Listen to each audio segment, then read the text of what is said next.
ตัวนั้นตัวนั้นได้อึ่งเนาะคือไปกันว่าทางข้อนี้มันจังละเอียดละเอียดหมดแหละ เขียนกระตัน จะเอาเมื่อไหร่ หมด ต้องราคาต้อง50กว่าบาทต้อง50โอ้ย เราต่อให้ลูก นี่น้ำต่อบ้างก็บ้างกัน บ่มีใจก็กินกระลุกของ50เอานี่เอาตัวนี้ยาวอะไรอึ่งเก้าที่5กิโลอ่ะ ทงเทรนอึ่งนี่ฮะ หลายคน นี่มันว่าว่าท้อง7ไม่ไงเดี๋ยวเอาแฮกเขาเมื่อกี้นี่จน ไม่เลยเด้อ เดี๋ยวบ่อันเอาแฮกเขาเมื่อกี้ ทงเทรนยายนี่ฮะ ทง50 มึงแรงได้ อึ่ง โอ้ให้มึงอีกอีนี่ก็ได้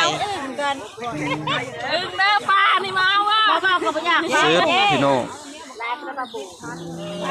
ทำนี่ก็พอแล้วเป็นคนกินคนเดียว นี่ขอชื่อดิเจ้เดี๋ยวดิ ก็ตกแห้งทางในคืนนี่เนาะ แพงอยู่ได้ผลแต่หวานนี่ คนตกแต่4 โมงจนคนตกแต่2 โมงจน4 โมงจน เฉพาะจังอึ่งออกแล้วบ้านคอยบุเมียนอึ่งโตเท่าไรนี่ฮะ ดาว ก็ดู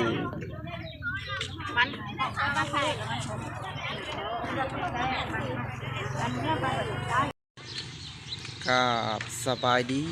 และก็สวัสดีพี่น้องในบรรยากาศยามเศร้ามื้อนี้บ่าวคำพงก็ได้มาที่ตลาดพี่น้องบ้านโคกแกล้งเมืองจำพรแขวงสะหวรรณเขตมื้อนี้ในบรรยากาศยามเศร้าคืนนี้กับฝนตกพี่น้องมื้อนี้มาเบิ่งถนนหนทางก็มีน้ำในตามถนนหนทางมื้อนี้ก็ได้มาที่ตลาดบ้านโคกแกล้งพี่น้องมื้อนี้มาซื้อเครื่องซื้อของอาหารการกินในบรรยากาศยามเศร้าไปพี่น้อง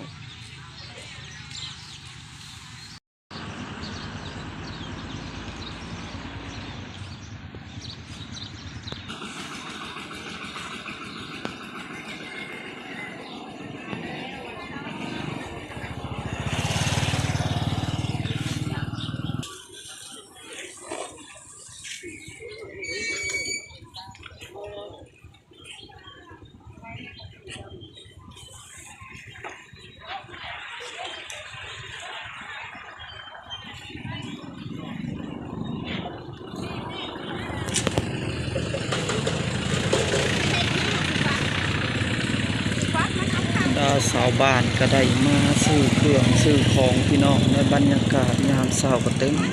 ไปด้วยพี่ๆน้องๆเขามาซื้อของอยู่ของกิน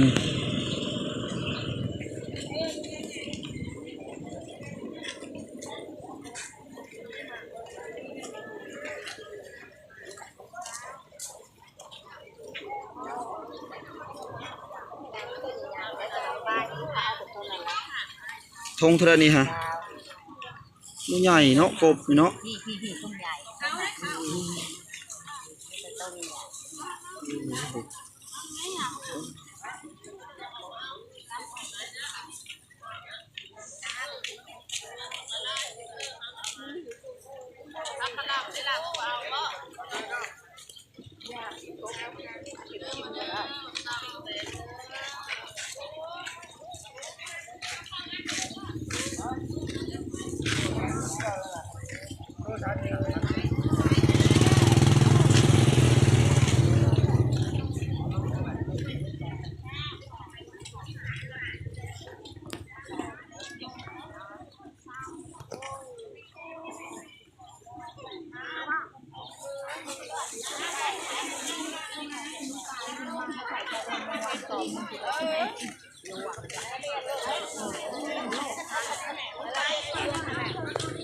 กบลายพี่น้องฝนตกขึ้นกบ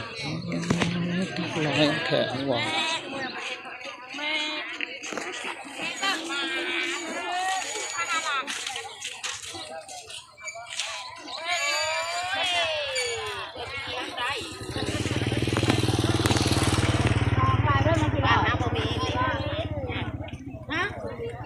ตัวขวดร้ายมาได้บุกบุกไม่เฮ้ยใครบ้าง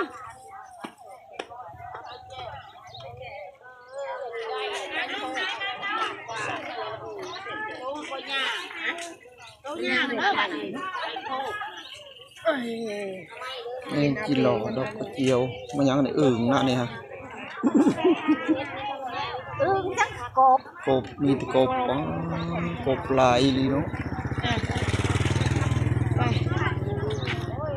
กบพี่น้องกบหลายลี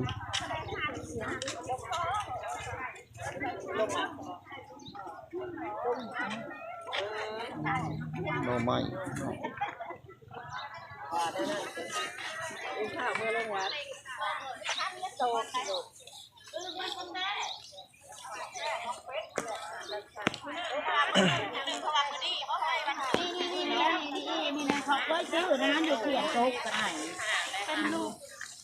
บอกพระเจ้าเนี่ยนี่จะเปลี่ยนเป็นบ้านเกิดต้นนั้นต้นนั้น ได้อึ่งเนาะ แม่บอกคือไปกันว่า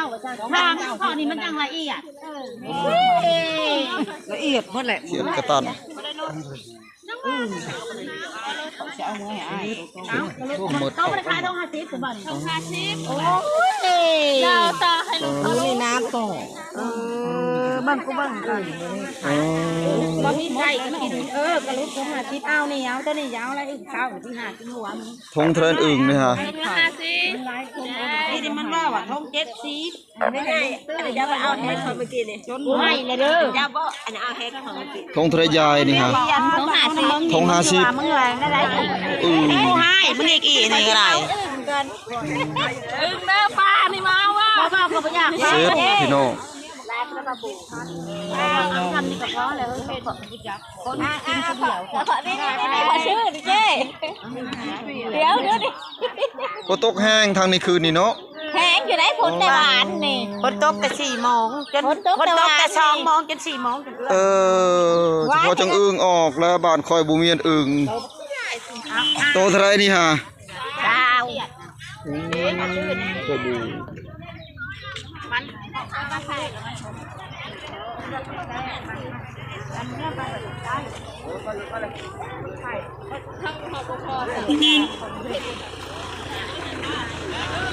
ฝนตกคือดีพี่น้องเอ้ยจะว่าบ่ว่าจะเป็นอึ่งกบเขียดโอ้หลายปูปลานาน้ำหลังจากฝนตกมาของอยู่ของกินบ้านเฮาก็หลายในตลาดพี่น้อง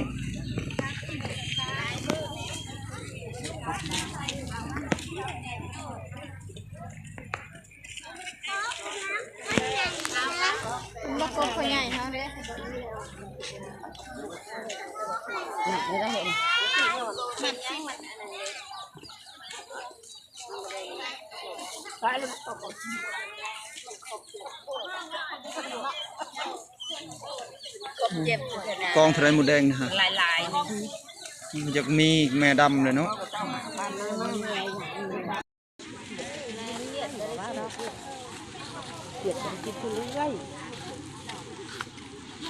เรื่องมันขายเขา60ได้ชื่ออันนี้นิ่งเงินพญาเลยต้มที่จะบ้านทิ้งให้เลยมันก็ปลาไก่ดอกปลาแดดมาเตะต้ม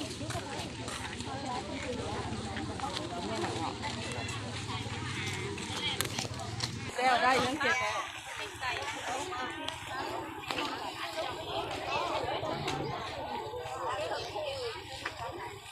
กองทะเลดอกกระเจียวนี่ฮะ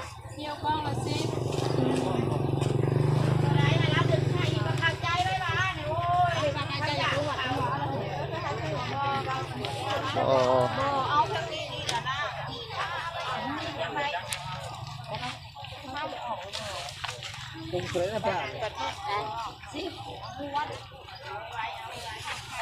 ดอกกระเจียวเริ่มออกโอ้ยสวงนี่ก็ดีฝนตกใหม่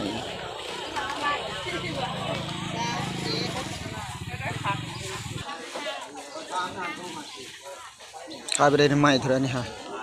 ตัวนี้250ตัวนี้มา2,000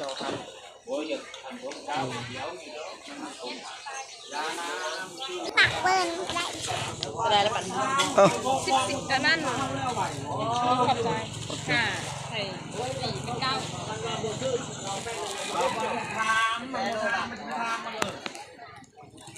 ไปทำมันก่อนมันมาห้องแล้วไหวช่วย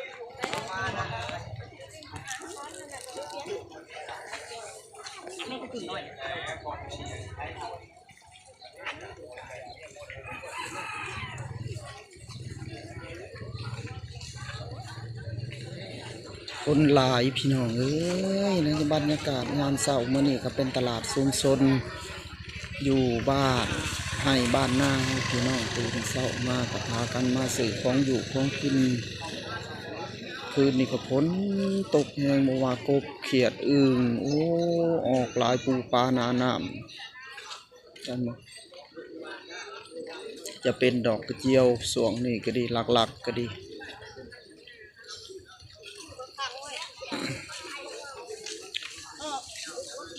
แต่ว่าคลิปมาฮอนนี่ก็สิได้จบซ้ำนี้ก่อนพี่น้องขอกราบคำว่าสบายดี